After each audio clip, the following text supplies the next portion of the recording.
A founder receives a $50 million offer for his business.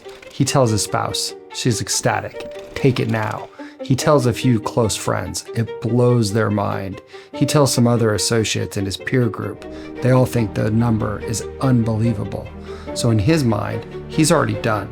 The liquidity, the certainty, the relief from the burnout, all of the factors that plague entrepreneurs. The problem, he hasn't actually decided if selling is the right decision. He decided he liked the offer, but should you sell and liking the offer are completely two different things. This is one of the biggest mistakes I see founders make, is that they become emotionally attached to the first offer that comes their way. And once that happens, objectivity becomes very different. They start justifying reasons why they should take that offer instead of objectively looking at the possible paths that could lie ahead. And so we call this a mistake. It's failing to define the possible paths. And this is a first key piece in our essential exit framework. Because before you sell your business, before you sign that LOI, and surely before you pop the champagne, you need to understand your alternatives. Not just today's outcome, not just today's valuation, but you need to define the possible paths of the destinations that your business might take and the outcomes for you and your family and the lifestyle you're going to lead. And this is just the starting point of that decision. Most founders think the question is, what is my business worth? I think the real question is, what are my options? Because a $50 million offer could be a great decision, but it could also be a terrible one based on your circumstances and the possible paths your business and life might take. You need context. You need alternatives. You need a scenario analysis to really understand these paths. At Essential Partners, we model what's in front of you. Sell or wait, reinvest or hold, scale or de-risk. I'm Nick Bartolo, the founder of Essential Partners, and our clients have exited over $500 million in business sale transactions just over the last 24 months. And in my 17-year career on Wall Street, this type of scenario analysis is the exact thing that led billion-dollar decisions in public companies in thinking about valuation and the possible paths that that valuation could take based on the performance of the business. At Essential Partners, we link that business performance to your valuation, to your taxes, to your lifestyle, and to your personal financial forecast so you can make good decisions about selling your business or holding or continuing to own the business into the future. And every scenario is broken down so you can understand how timing, taxes, market environment, and valuation could potentially impact your future after-tax wealth. And I say after-tax because we don't care about your pre-tax sale amount. We want to generate the highest after-tax amount after you sell your business, not only on your business sale, but on your portfolio returns. But at the end of the day, what really matters is what all these numbers mean for you, your family, and the lifestyle you want to lead after the sale. So now I want to bring up a simplified version of an analysis that we completed for a client. The actual company was much larger, so I've changed the numbers, but also the industries that I tend to work in tend to be small communities, and I want to protect confidentiality. But the framework is exactly the same. Most people look at a valuation and they see a number. We look at a valuation and we see the multiple futures and these possible paths. And once you start seeing the multiple futures, better decisions become possible. The first thing that we analyze is growth. You can see here in this example, this business had been growing 12% in 2023 and 13% in 2024. We then look at the performance in 2025 of nearly 14% and think about what this business could do over the subsequent 5 years to get a sense of working with the owner. Do you see the business growing 8%, 10%? Maybe it's 30%. That way we can run scenarios around what that revenue looks like and how different factors could impact the revenue to start testing those assumptions. Immediately, you can see the future valuation changes, even using an 8 times EBITDA multiple versus an 11 times EBITDA multiple. Then we go and we analyze profitability. What happens if the margins change? What if costs increase? Cost of goods sold? What if insurance costs rise, labor, etc.? What if our management team becomes more expensive? Again, the future value changes. Then we move to valuation multiples. Will this business trade at 8 times EBITDA or potentially 11 times EBITDA?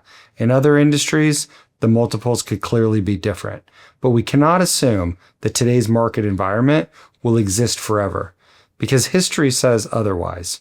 Remember, Microsoft traded around 8 times EBITDA for nearly 3 years after the global financial crisis. So to think a home service, residential, commercial services business, pest control, lawn care, cleaning, roofing, plumbing, etc., can't trade at that level at some point in the future, I think is just foolish and overly optimistic. Because at the end of the day, market environments change, interest rates change, credit markets change, private equity activity changes, and so buyer demand also changes. All of those factors impact valuation. So instead of relying on a single forecast, we model multiple scenarios, such as you see in the example. What happens at 8 times to the valuation? How about 10 times, 13 times? Now we begin to see a range of possible outcomes instead of a single outcome. And that's the entire point. There can also be a significant cost of being wrong and not analyzing or defining the possible paths. Here's why that matters. Let's assume you have a business that's worth $50 million today. You decide not to sell. 5 years later, EBITDA has continued to grow, the company is larger, the team is stronger, and objectively, the business is better. That sounds great, but what if valuation multiples change? What if they go down because interest rates have gone up? What if private equity returns, which have been lower over the last number of years, continue to slow and capital sucks out of the private equity industry, leaving valuations in their wake, bringing them down?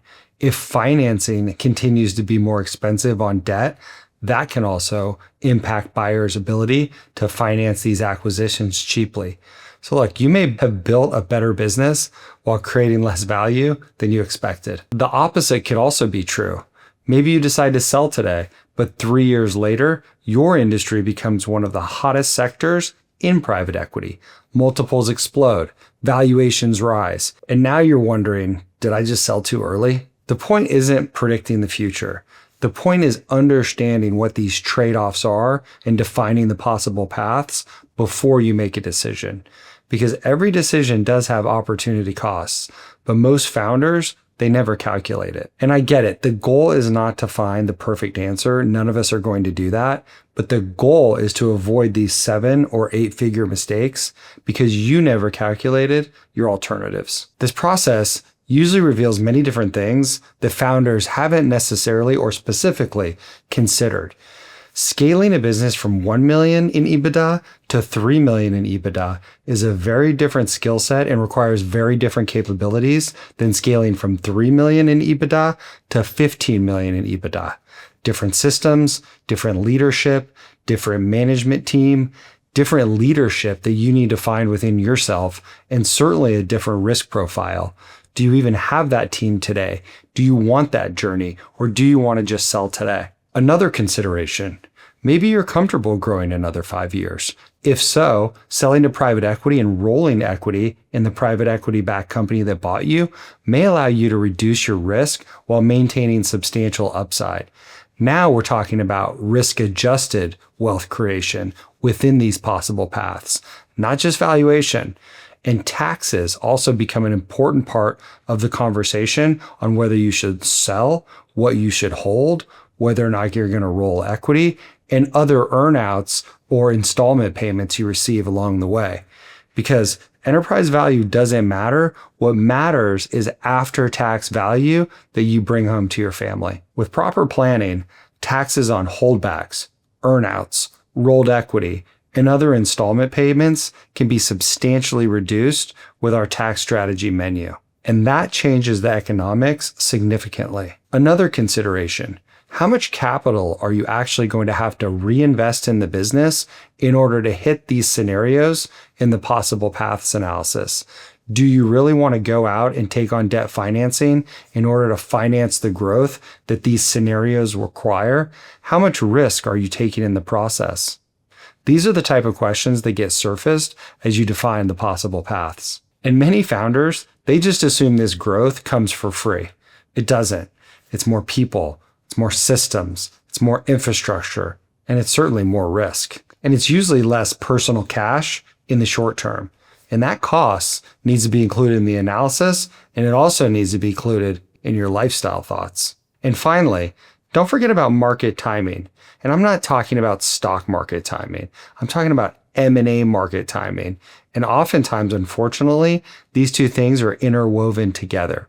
The value of your company is not calculated in a vacuum. The external environment, greed and fear, these factors all have a role in the valuation of your business. So there's portion of your valuation and these possible paths that are within your control, and there's a lot that's outside of your control, although most folks that I've worked with, they underestimate that. Things that are out of your control include interest rates, private equity activity, credit availability, overall demand within your industry by acquirers, and also just general buyer competition as a related topic.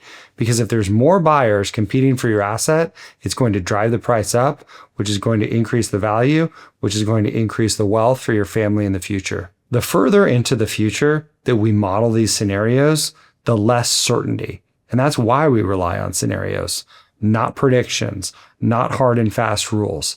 Every situation is different to make the best probability weighted judgment about your family's future. So here's what founders get wrong. What's interesting is that the biggest mistakes I see are rarely mathematical. They're emotional. A founder receives the highest offer they've ever seen, and they become attached to it, just anchored, or they become afraid that they're going to miss the market, or they hear a competitor who sold, or they're dying to be the platform company in their local market for XYZ blue chip private equity firm, or they sometimes convince themselves they can always sell later at a high multiple or even at a higher multiple. Then they start searching for data to justify a decision that they've already emotionally made. That's backwards. The analysis should drive the decision. The decision should not drive the analysis. And that's why Define the Possible Paths exists, to create clarity before emotions take over. Most founders spend decades building enterprise value, but very few spend time understanding the different ways that value can be realized. That's what Define the Possible Paths is really about. We model what's in front of you, sell or wait, reinvest or hold, scale or de-risk. Every scenario is broken down so you can understand how timing, taxes, and risk shape the outcome. And most importantly, what each path means for your business, your family, and your life. Because that's the next piece of the analysis, is that once you define the possible paths, later in the essential exit framework, you link that to your personal situation so you truly understand what these paths mean for your lifestyle, your family, and your legacy. Because before you decide whether to sell your company, you need to understand the alternatives, not predict the future. Understand your options before the $50 million offer arrives.